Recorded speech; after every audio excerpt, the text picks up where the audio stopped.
Positive dose बताते हैं। आखिर इतना सब कुछ हो रहा है तो ये इसके बदलाव क्यों नहीं हो सकता? बदलाव भी कि कहीं ना कहीं दिखाई दे रही है शुरुआत। आगरा के शाहगंज के आजमपाड़ा के निवासी गुलचमन शेरवानी, जो वंदे मातरम यूथ ब्रिगेड के अध्यक्ष हैं और अधिवक्ता हैं, उन्होंने बकरीद के पारंपरिक पशु बलिदान की जगह पर एक अनोखी पहल की है। वे पिछले 6-7 सालों से बकरीद पर बकरे की तस्वीर वाला केक काट कर त्योहार मनाते हैं। इस पहल का उद्देश्य जीव हत्या के विरोध में संदेश देना और करुणा का प्रसार करना। गुलचमन शेरवानी का परिवार पिछले कई सालों से बकरीद पर बकरे की तस्वीर वाला ऐसा ही केक काटता है। ये परंपरा की शुरुआत तब हुई जब उनके छोटा बेटा था गुलवतन, उसने पाले हुए बकरे से उसको ऐसा लगाव हो गया कि जब कुर्बानी के लिए उसको ले जाने लगे तो उसको पकड़ करके रोने लगा और उसने कहा, इसकी जगह आप मुझे जो है कुर्बानी दे दो। तब एक बाप को एहसास हुआ कि दर्द क्या होता है और उसी दिन से उन्होंने फैसला कर लिया कि अब नहीं, अब कुर्बानी दी जाएगी। अब केवल वो, चूंकि अगर आप धर्म की बात करते हैं, मजहब की बात करते हैं, तो इसलिए उन्होंने बकरे का केक बनाया, उसको कुर्बानी किया और सबको बांटा। ये होती है सकारात्मक सोच। तो बेटे की भावना का सम्मान करते हुए गुलचमन ने बकरे की जगह पर केक काटने का निर्णय लिया और वो पैसा, उस पैसे से जो पैसा बचा, उस पे लड़कियों की शादी में उसको दान कर दिया। तब से ये परंपरा उनके परिवार में लगातार जारी है। क्या ऐसी पहल और लोगों को नहीं करनी चाहिए? कुछ और तस्वीर बताता हूं, बदलती हुई तस्वीर क्या है।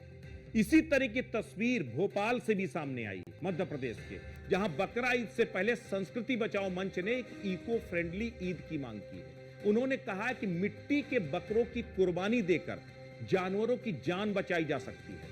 संस्कृति बचाओ मंच लंबे समय से इको फ्रेंडली ईद की बात कर रहा है।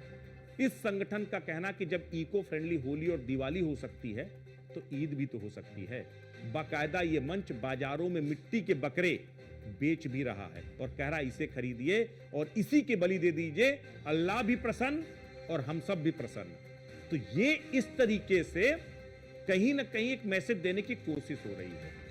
वैसे भी जिस इस्लाम और कुरान की दुहाई कुर्बानी के लिए दी जाती है, उसी कुरान की आयतों में साफ लिखा है कि, साफ तौर पर लिखा, ना तो अल्लाह तक उनका गोश्त पहुंचता है और ना ही खून, बल्कि उसकी तरफ केवल तुम्हारा तकवा यानी नियत पहुंचती है। यानी कि कुर्बानी के पीछे आपकी नियत साफ होनी चाहिए। आप बकरा काटिए या बकरे के आकार का केक काटिए या मिट्टी की कोई आकृति काटिए, सवाल यह है कि अल्लाह की नजर में आपका समर्पण कितना है, आपकी नियत कितनी है। उस पैसा का उपयोग अगर आप किसी गरीब जरूरतमंद तक करेंगे तो अल्लाह उससे ज्यादा खुश होगा, ना कि आपके 1 लाख का 10 लाख का बकरा काटने से। इसीलिए समय समय पर कबीरपंथी विचारधारा के कवियों ने भी इस अमानवीय परंपरा पर कुठाराघात किया है और उस पर उन्होंने लिखा भी है।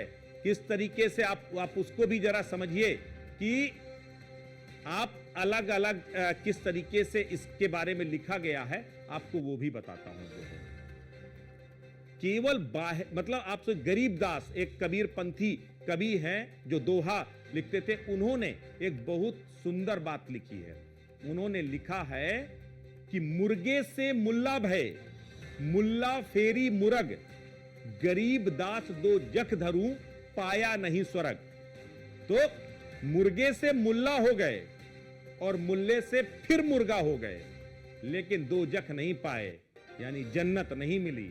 तो जन्नत आपकी मुर्गा या बकरा या फिर कुर्बानी से नहीं मिलेगी, बल्कि आपकी बुरी आदतों की कुर्बानी से आपको जन्नत मिलेगी। और इसके लिए आपको अच्छे कर्म करने होंगे, नेक नियति रखनी होगी और अल्लाह के लिए अपना समर्पण रखना होगा। अल्लाह के साथ वो कमिटमेंट करना होगा कि हम कोई भी गलत काम नहीं करेंगे। तो कुर्बानी का मतलब केवल पशुओं की कुर्बानी देना नहीं है, उनको कत्लेआम करना नहीं है, बल्कि उस भावना को समर्पण के साथ अपने दीन, अपने अल्लाह, अपने पैगंबर के सामने उसको समर्पित करना है। तो यही है कुर्बानी का असल मजहब, मतलब भी यही है और मजहब यही कहता है कि दीन की बात करिए।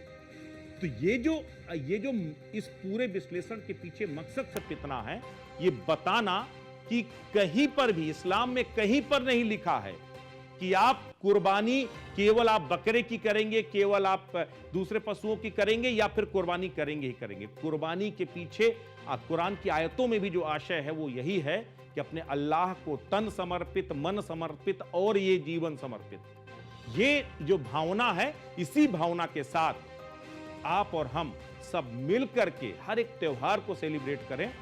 और जहां बकरीद की कुर्बानी की बात है, तो कुर्बानी अल्लाह किसी बकरे की या किसी जो है दूसरे जानवर की नहीं मांगता है आपकी बुरी धारणा की, बुरी विचारधारा की। तो आइए हम सब मिलकर के एक संकल्प लें और एक बदलाव के साक्षी बने। नमस्कार।